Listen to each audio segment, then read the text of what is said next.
নমস্কার, শুভেন ডায়েরিতে আপনাদের স্বাগত। বেশ কিছুদিন কলকাতার রাজপথে বিক্ষোভকারীদের দেখা মিলছিল না, কিন্তু বৃহস্পতিবার চাকরিহারারা বিকাশ ভবনের সামনে দুপুর থেকে ধর্নায় বসেন এবং বিকাশ ভবনের কর্মীদের বাইরে আসতে বাধা দেন। তবে চাকরিহারারা পরিষ্কার বলে দিয়েছিলেন তাদের ওষুধ এবং খাবার নিয়ে যাওয়ার ক্ষেত্রে চাকরিহারারা কোনো বাধা সৃষ্টি করবেন না। চাকরিহারাদের এই দিনের ধর্নার বা বিক্ষোভের কারণ হলো চাকরিহারা যোগ্য শিক্ষক শিক্ষিকাদের একটাই বক্তব্য ছিল যে নতুন করে আমরা কোনো পরীক্ষা দেব না। তাদের মতে রাজ্য সরকার তলে তলে নতুনভাবে নিয়োগ প্রক্রিয়া শুরু করেছেন। তারা মুখে একই সঙ্গে জানিয়েছেন রাজ্যের মুখ্যমন্ত্রী মমতা বন্দ্যোপাধ্যায়ের ওপর তাদের আস্থা আছেন। তিনি যদি ঠিক করেন তাহলে যোগ্য শিক্ষক এবং শিক্ষিকারা যথাযথ সম্মান এবং মর্যাদার সহকারে আবার চাকরিটা ফিরে পাবে। এই বিক্ষোভ চলাকালীন বিধাননগর পুর নিগমের চেয়ারম্যান সব্যসাচী দত্ত ওই বিকাশ ভবনের সামনে আসলে একটা উত্তেজনা সৃষ্টি হয় এবং তার গাড়ির সামনে বিক্ষোভকারীরা বিক্ষোভ দেখাতে থাকলে মেজাজ হারিয়ে ফেলেন বিধাননগর পুর নিগমের চেয়ারম্যান এবং তার সাঙ্গপাঙ্গরা একই সঙ্গে বিক্ষোভকারী এবং সাংবাদিকদের সঙ্গে দুর্ব্যবহার করেন। সাংবাদিকদের বেশ কয়েকজন ওইখানে লাঞ্ছিত হন এবং বিক্ষোভকারীদেরও গায়ে ধাক্কা দেন সব্যসাচী বাবুর সাথে থাকা লোকজন। শেষ পর্যন্ত অবশ্য পুলিশ এসে অবস্থা আয়ত্তে আনে, কিন্তু যত সময় গড়াতে থাকে রাতে বিক্ষোভকারীদের পুলিশ হঠাৎ করে লাঠিচার্জ করতে শুরু করে। এই লাঠিচার্জের কারণে যেরকম যোগ্য শিক্ষক শিক্ষিকারা যারা ধর্নায় বসেছিলেন তারাও যেমন আহত হয়েছেন, তেমন দু একজন পুলিশ কর্মীও আহত হয়েছেন বলে খবর। এই বিক্ষোভের খবর শুনে বঙ্গ বিজেপির দুই নেতা আসেন বিক্ষোভকারীদের সমর্থন করতে, কিন্তু সেখানে সজলবাবু এবং কৌস্তব বাগচিকে পুলিশ বাধা দেয় এবং সেই বাধা দেওয়ার ক্ষেত্রে উত্তেজিত হয়ে পড়েন বঙ্গ বিজেপির এই দুই নেতা। হঠাৎ করে যোগ্য শিক্ষক শিক্ষিকা যারা চাকরি হারিয়েছেন তাদের এই আন্দোলন নতুন করে আবার একটা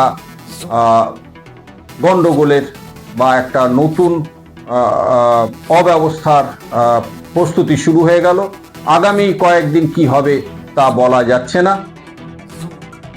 অন্যদিকে এই আমেরিকান প্রেসিডেন্ট ট্রাম্পকে নিয়ে যে কি বলবো, হঠাৎ ট্রাম্প দাদা মানছে না, গায়ে মানে না আপনি মোড়ল, সে একই কথা বারবার বলে যাচ্ছেন। তারই নাকি পরামর্শে, তারই উদ্যোগে ভারত পাকিস্তানের যুদ্ধবিরতি ঘোষণা করা হয়েছে। তবে বৃহস্পতিবার কিন্তু ভারতের বিদেশ মন্ত্রী এস জয়শঙ্কর পরিষ্কার জানিয়ে দিয়েছেন পাকিস্তানের তরফ থেকে এই যুদ্ধবিরতি অনুরোধ আসে। একই সঙ্গে ভারতের বিদেশ মন্ত্রী জানিয়ে দেন যে কাশ্মীরের সঙ্গে ভারত কথা বলতে রাজি, তবে একটাই বিষয়, সেটা হচ্ছে সন্ত্রাসবাদীদের মদদ দেওয়া যাবে না এবং কাশ্মীরের যে অংশ পাকিস্তান দখল করে রেখেছে সেইটাকে পাকিস্তানকে ছেড়ে দিতে হবে। তারপরেই জল চুক্তি, ইসলামাবাদকে জল দেওয়া হবে কিনা তা নিয়ে ভারত চিন্তা করবে। কিন্তু তার আগে পরিষ্কার তিনি জানিয়ে দিয়েছেন কোনো তৃতীয় পক্ষের হস্তক্ষেপ ভারত মানবে না।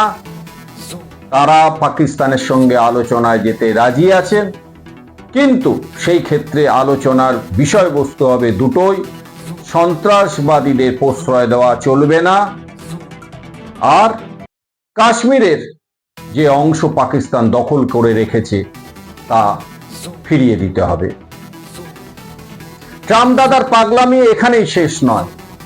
এত লোভী প্রচারপ্রিয় মানুষ বিশ্বে বোধহয় কোনো রাষ্ট্রনেতা নেই। তিনি আবার দাবি করেছেন যে আমেরিকা থেকে আমদানি করা যে কোনো পণ্যের ওপর শুল্ক নেবে না ভারত। সেই সম্পর্কেও ভারতের বিদেশমন্ত্রী বলেছেন যেটা আলোচনার প্রক্রিয়ার মধ্যে আছে। এখন দুতরফিকে দেখতে হবে, দুতরফি আলোচনার মাধ্যমে এই জটিল প্রক্রিয়াটাকে এগিয়ে নিয়ে যেতে পারবে, কিন্তু তার আগে দেখতে হবে যে লাভ ক্ষতির হিসাবটা। তাই ট্রাম্প দাদা যতই পাগলামি করুক না কেন, ভারতীয় বিদেশমন্ত্রীর এই মন্তব্যের পর পরিষ্কার হয়ে গেল যে ট্রাম্প দাদার দাদাগিরি ভারত আর মেনে নেবে না। এদিকে সুনীল গাভাস্কারের 10,000 টেস্টে 10,000 রানকে স্বীকৃতি দিয়ে সম্মান জানাতে বিসিসিআই তাদের সদর দপ্তরে গাভাস্কারের নামে একটা বোর্ড কক্ষের উদ্বোধন করল।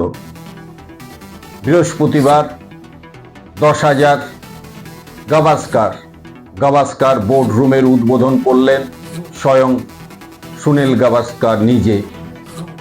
দেখা গেল বোর্ড রুমে ঢুকে তিনি যেমন গাভাস্কার লেখা জার্সিতে সই করলেন, তেমন তার ছবিতেও তিনি স্বাক্ষর দিলেন।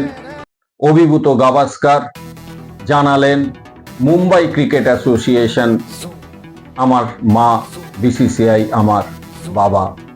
এই অনুষ্ঠানে উপস্থিত ছিলেন বিসিসিআই সভাপতি রজার বিনি, সচিব সাইকিয়া, সহসভাপতি রাজীব শুক্লা। গাভাস্কারের এই সম্মান বোর্ডের সেইটা গাভাস্কারকে আপ্লুত করেছেন তা তিনি নিজেই জানিয়েছেন। আর গাভাস্কারের প্রতি বিসিসিআইয়ের এই সম্মান ভারতীয় ক্রিকেট প্রেমীদের খুশি করেছে, সম্মানিত করেছে। নমস্কার, দেখতে থাকুন শুভেন ডায়েরি। ভালো লাগলে সাবস্ক্রাইব করুন।